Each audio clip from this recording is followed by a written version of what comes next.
2 సార్లు తెలంగాణ ప్రజలు కర్రు కాల్చి ఆ అహంకారపూరితమైన నాయకులకి బుద్ధి చెప్పారు.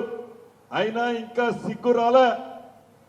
ప్రజలకి మంచి చేయాలనే ఆలోచన ఇంకా రాలే.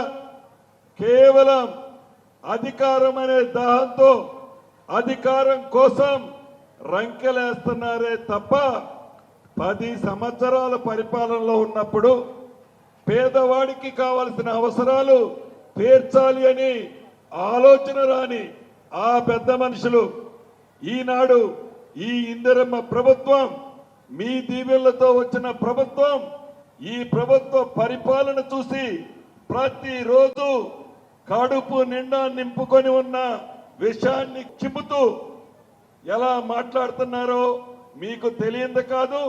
2 సార్లు బుద్ధి చెప్పారు. రాబోయే స్థానిక సంస్థ ఎన్నికల కోసమే ఇప్పుడు ఆడుతున్న డ్రామాలన్నీ. అంతకు మించి ఏమీ లేదు.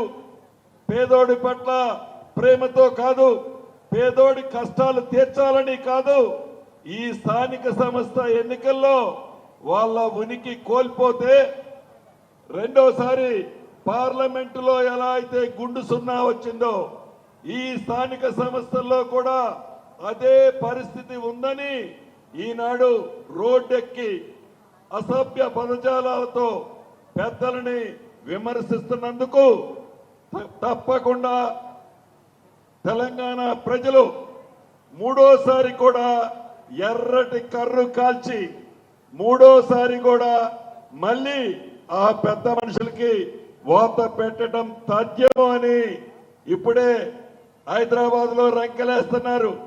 ఆ రంకెలకి సమాధానం ఈ సభ. తప్పకుండా కర్రు కాల్చి వాత పెట్టే రోజు అతి దగ్గరలోనే ఉంది.